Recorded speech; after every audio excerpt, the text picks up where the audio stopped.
Assalamualaikum warahmatullahi wabarakatuh.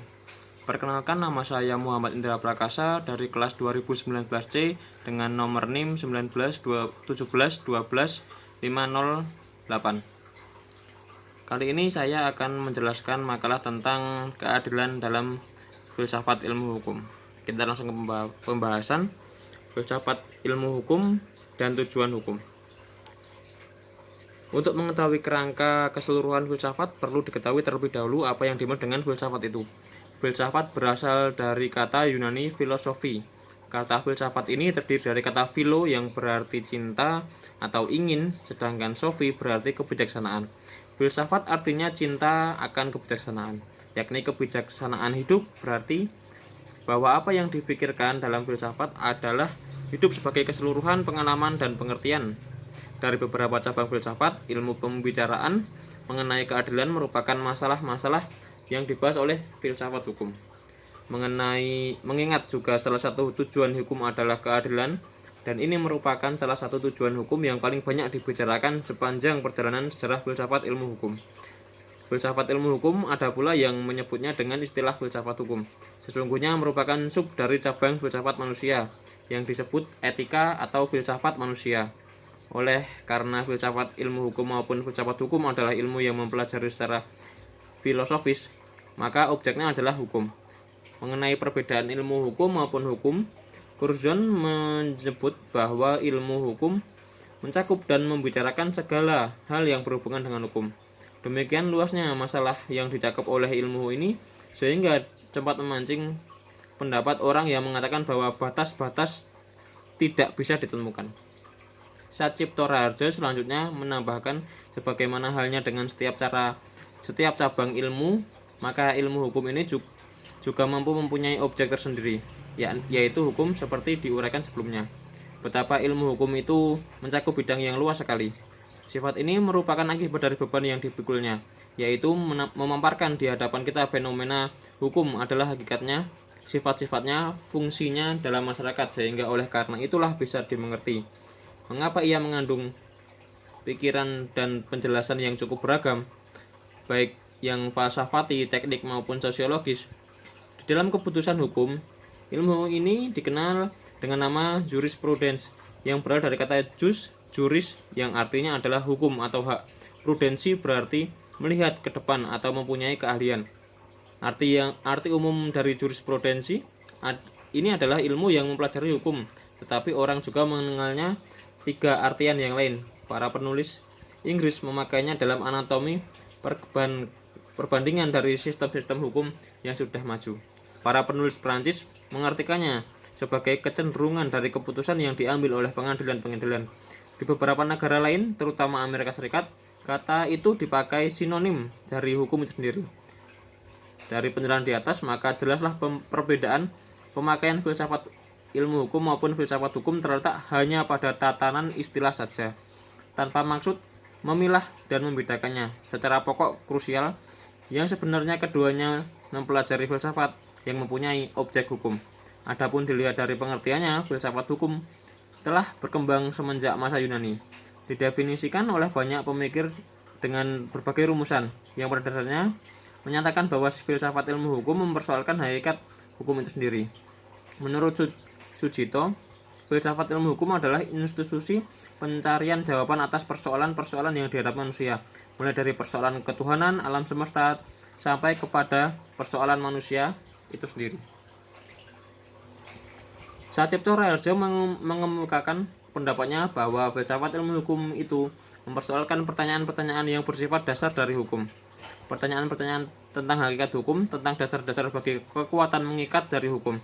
Merupakan contoh-contoh pertanyaan yang mendasar itu Gustav Radbud merumuskan dengan sederhana, yaitu bahwa filsafat hukum itu adalah cabang filsafat yang mempelajari hukum yang benar, sedangkan Langemeyer mengatakan pembahasan secara filosofis tentang hukum. Rumusan lain dari Utrecht mengetengahkan sebagai berikut. Filsafat hukum memberi jawaban atas pertanyaan-pertanyaan seperti apakah hukum itu sebenarnya, persoalannya adanya, dan tujuan hukum. Apakah sebabnya?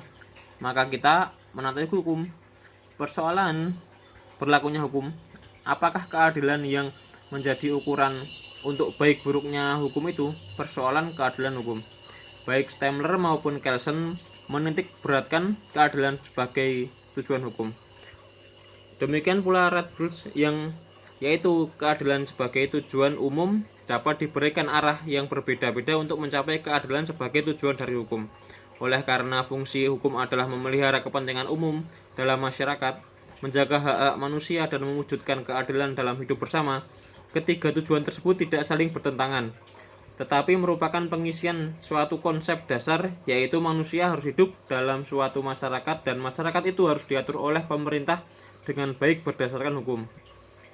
Salah satu contoh teori keadilan menurut Plato, Aristoteles, Thomas Aquinas, dan John Rawls. Masalah hubungan antara keadilan dan hukum positif jadi pusat perhatian para ahli filsafat Yunani. Sama halnya dengan pemikiran tentang hukum pada saat tersebut, di bawah ini akan diuraikan beberapa pemikiran dalam konteks keadilan dalam hukum yang penulis pilih dalam pembahasan makalah ini, yaitu teori Plato, Aristoteles, Thomas Aquinas, dan John Rawls. Mungkin hanya beberapa karena waktu tidak memungkinkan. Thomas Aquinas menjelaskan bertolak dari ide-ide dasar filsafat Aristoteles, sedangkan John Rawls mewakili dari pemikiran masa modern yang menegaskan dengan cara memetakan dua arus utama pemikiran keadilan di atas. Keadilan menurut Plato, Aristoteles, dan Thomas Aquinas. Persoalan keadilan menjadi hal yang utama dalam pemikiran hukum kodrat pada masa Yunani kuno. Dengan peletak hukum kodrat Aristoteles. Hal itu dikarenakan pada saat itu sudah terdapat gagasan umum tentang apa yang adil menurut kodratnya dan apa yang adil itu harus sesuai yang menurut keberlakuan hukumnya. Selanjutnya, menurut Sumaryono mengemukakan dalil hidup manusia harus sesuai dengan alam, merupakan pemikiran yang diterima saat itu. Oleh sebab itu, dalam pandangan manusia, seluruh pemikiran manusia harus didasarkan pada kodratnya tadi, sehingga manusia dapat memandang hal yang benar dan keliru. Untuk melaksanakan peran kodrati manusia tadi, setiap manusia seharusnya mendasarkan tindakan sesuai dengan gagasan keadilan, sehingga manusia dapat memahami dan melakukan hal-hal yang bertentangan dengan alam tempat manusia hidup. Merosotnya demokrasi Athena dalam perang Peloponnesus dan sesudahnya menjadi bahan perenungan tentang keadilan yang mendominasi filsafat hukum Plato dan Aristoteles. Keduanya mencurahkan sebagian besar dari karya mereka untuk memberi definisi yang konkret mengenai keadilan dan hubungan antara keadilan dan hukum positif.